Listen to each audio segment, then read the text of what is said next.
Bonjour et bienvenue dans cette toute nouvelle vidéo dédiée au terminal en mathématiques expertes. Et dans cette toute nouvelle vidéo, l'objectif va être très simple, c'est d'aborder la notion de module d'un nombre complexe. Ok, donc on va définir ce que c'est que le module dans un premier temps. Et ensuite, dans le second temps, je vais vous proposer un certain nombre de propriétés concernant le module. Ok, que l'on démontrera dans une prochaine vidéo parce que faire énoncer les formules puis les démontrer, ça prend un peu de temps. Ok, donc on va faire ça dans une prochaine vidéo comme ce sera plus tranquille. Donc tout d'abord, définition. Donc, si on prend un point M qui a pour affixe Z, ok, voilà. Donc, un point M d'affixe Z, où tout simplement Z est un complexe. Donc, Z est de la forme A plus IB, avec le couple AB appartenant à R carré. Ok, donc AB des réels. Et bien, dans ce cas, le point M qui va associer donc l'affixe d'affixe Z, et bien tout simplement, en fait, le module de Z, on va le définir de la façon suivante. Le module de Z, on va le définir par la distance qui sépare l'origine du repère au point M. Et donc, tout simplement, c'est égal à quoi? C'est égal au module de Z. Et donc, le module de Z, comme je l'ai dit, ça va être la distance sous M. Et donc, la distance sous M, par définition, on connaît une formule pour la calculer.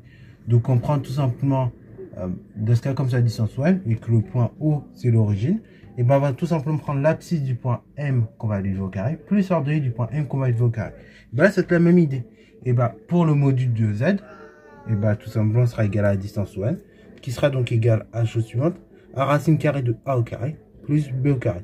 Puisqu'en effet, donc tout simplement A, ça correspond à l'abscisse, si on se ramène sur des réels, et le B, c'est le nombre qu'on va lire en ordonnée. Ok, voilà.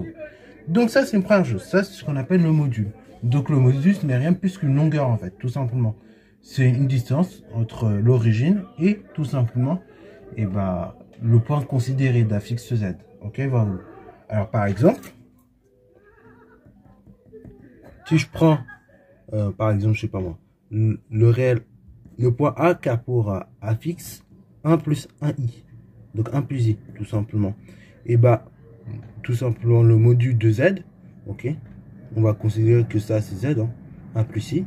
Module de Z, par définition, je veux dire, c'est racine carrée de l'abscisse au carré, 1 au carré, plus le nombre qui est devant i au carré. Donc le nombre qui est devant i, comme j'ai i tout seul, en fait c'est une fois i. Donc en fait j'ai encore 1. Donc ça fait racine carrée de 1 au carré plus 1 au carré. Ce qui fait donc le tout racine de 2. Et donc ça c'est module de Z. Alors bon, là je vais prendre un exemple très classique qui va très souvent retomber dans les exercices. Ça c'est une valeur, on va dire, vous allez voir que vous allez rencontrer très souvent dans les exos. Ok, dans les exos sur les complexes concernant les modules et les arguments. Qu'on abordera d'ailleurs dans une prochaine vidéo. Donc il faut bien maîtriser ce genre de choses et être à l'aise. Alors, ça c'est pour tout simplement la définition du module. Ok, donc le module, retenez bien, c'est une distance. Et donc pour la calculer, le module de Z, vous allez prendre toujours le nombre sans le i que vous avez élevé au carré, plus le nombre qui est devant i que vous avez élevé au carré. Et le tout, vous faites racine carrée. Ok, donc ça donne le module. Alors du coup, quelques propriétés concernant le module. Bon, première propriété, elle est évidente, mais elle va tout de même nous permettre de définir un nouvel ensemble qu'on appelle l'ensemble U, qui est l'ensemble donc des complexes de module 1. De première propriété, tout simplement c'est la chose suivante, c'est que en fait, si le module de Z est égal à 1, ça équivaut à dire que le point M d'affixe Z appartient à C, ou tout simplement C est le cercle trigo. Et donc, le fait qu'un point appartienne comme ça au cercle trigonométrique, ça veut donc dire que le module il vaut 1. Et surtout, très important aussi, c'est un mot qu'on réabordera un peu plus tard, ça veut aussi dire que le point appartient à l'ensemble U. Ok? Donc ça, petite définition. On va dire que Z appartient à l'ensemble U. Donc l'ensemble U, c'est l'ensemble des nombres complexes, comme je l'ai dit, de module 1. Donc en fait, c'est l'ensemble de tous les points qui appartiennent au cercle trigonométrique. Et l'ensemble des points qui appartiennent au cercle trigonométrique, il y en a une infinité finalement, ok? Du temps que le module il vaut 1, je peux dire c'est un complexe qui est sur le cercle trigonométrique, ok? Et donc c'est un complexe qui appartient à l'ensemble U. Bon, donc du coup, on va dire que Z appartient à l'ensemble U, si seulement si dans un premier temps, module de Z égale tout simplement 1. Ça, c'est une première propriété. Bien évidemment, après, il y a d'autres propriétés au niveau de l'ensemble U qu'on ne va pas développer trop dans sa vidéo, mais qu'on prendra le temps de développer dans une vidéo, ok? Parce que ça, pareil, l'ensemble, j'aimerais qu'on en parle un peu plus tranquillement. Donc ça, c'est une première propriété. Donc tous les complexes du module 1, et ben, ils appartiennent sur le cercle trigonométrique, et donc, comme je dis, ils appartiennent à l'ensemble. Voilà, que je ne vais pas trop développer ici dans cette vidéo, parce que j'aimerais que ce soit fait un peu plus calme. Ensuite, dans la même optique, tout simplement, si Z appartient à R, donc si Z est un réel, dans ce cas-là, module de Z, bah, c'est égal tout simplement à valeur absolue de Z. Ce qui est égal donc à moins Z si Z négatif, ou tout simplement Z si Z positif. Voilà, comme ça.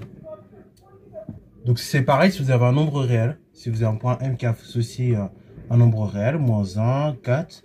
Si vous voulez module, et bah tout simplement c'est tout bête. Et bah en fait, ça va être la chose suivante. Ce sera soit la valeur du réel, si le réel est positif, ou soit la valeur absolue du réel, si le réel est négatif. Donc en fait, ce sera l'opposé. Par exemple, et bah si vous prenez le point de la fixe moins 4, je crois que j'avais dit, et bah en fait, tout simplement la distance qui est entre 0 et moins 4, c'est 4. Et donc, tout simplement, le module de Z, bah, ce sera égal à 4. Ok.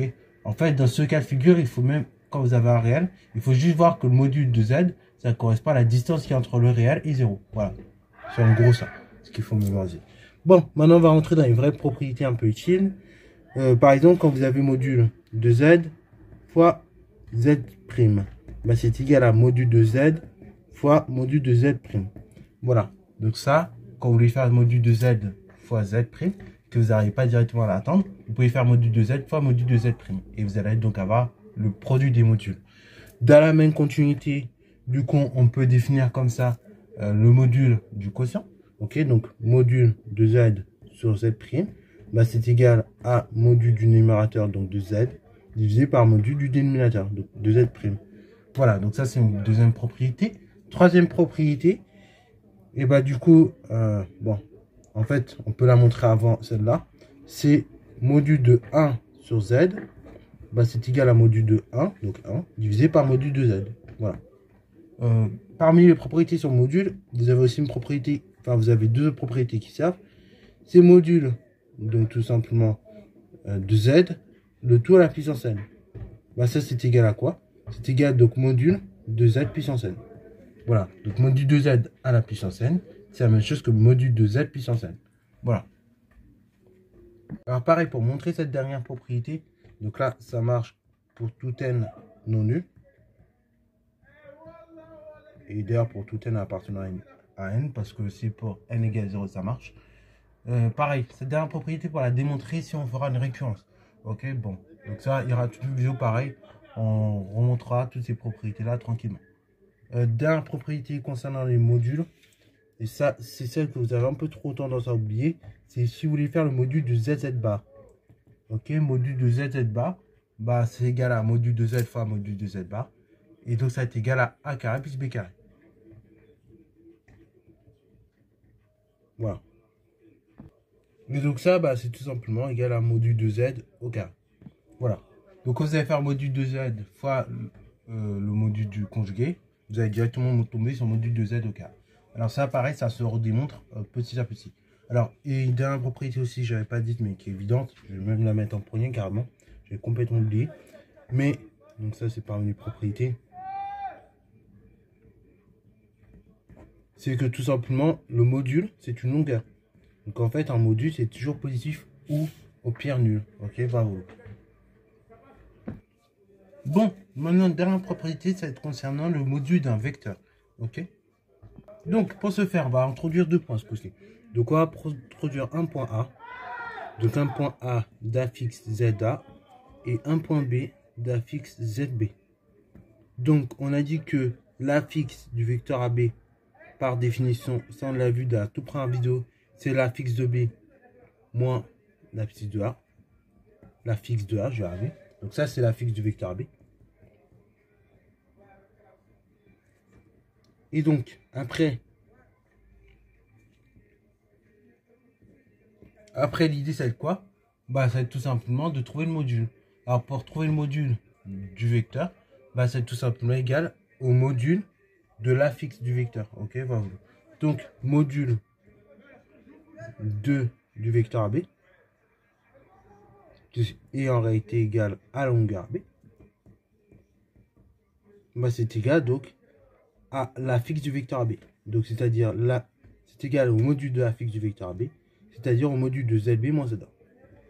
Et donc ça vous permet de trouver la longueur AB. Et donc le module d'un vecteur. Ok, donc parce que tout simplement en fait un segment on peut le voir comme un vecteur finalement. Tout dépend après le sens dont vous prenez la chose, mais un segment on peut toujours voir comme un vecteur. Donc quand vous avez par exemple dans le plan complexe vouloir trouver une longueur, je sais pas par exemple, donc là on va prendre 2 points. Donc prenez A d'affixe 3 moins I et B d'affixe 10 moins 7 moins 6I. Et si je cherche la longueur AB, donc le but c'est de calculer AB. Et bah pour calculer la longueur AB, je vais dire que AB c'est égal donc à la norme du vecteur AB, tout simplement. C'est tout bête, mais on peut commencer comme ça. Et norme du vecteur AB, bah après je dis que c'est égal au module du vecteur AB. Le module du vecteur AB, bah du coup je dis que c'est égal au module de la fixe de B moins la fixe de A. Et donc je dis que c'est égal à quoi?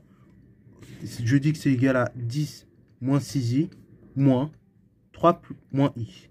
Alors pareil, là j'ai un moins, il va supprimer toutes ces parenthèses. Donc je mets une parenthèse. Ok, puisque le moins il va s'appliquer à toute la fixe du Z, toute la fixe de A. Bon, on y va. Ça fait 10 moins 6i. Parenthèse précédée d'un signe moins. Donc tous les termes qui sont dans la parenthèse, je vais changer de signe. Donc là, le 3, il va devenir moins 3. Et le plus i, le moins i deviendra plus i. Bon, on finit le calcul. Donc j'ai 10 moins 3, ça fait 7. Moins 6i plus i, ça fait moins 5i. Et après, donc je calcule le module de 7 moins 5i. Et donc ça, je réapplique ma formule qu'on a vue en début de vidéo. Donc module de 7 moins 5i, bah, j'ai directement c'est racine carrée de 7 au carré, plus tout simplement moins 5 au carré. Alors pareil, bon, là, entre nous, si vous mettez 5 au carré ou moins 5 au carré, en réalité, vous allez obtenir exactement le même résultat pour une simple bonne raison. C'est que la fonction carré est paire. Elle est paire sur l'ensemble des réels. Donc en fait, que vous fassiez plus 5 au carré ou moins 5 au carré, c'est pas une faute. C'est pas une faute en tout cas qui va impliquer une grosse erreur dans votre résultat. Ça va même pas impliquer d'erreur. En revanche, par contre, c'est une faute d'un point de vue application de la formule. Donc là, un contrôle, un prof peut vous enlever des points pour ça. Ok, même si le résultat final, effectivement, est toujours le même.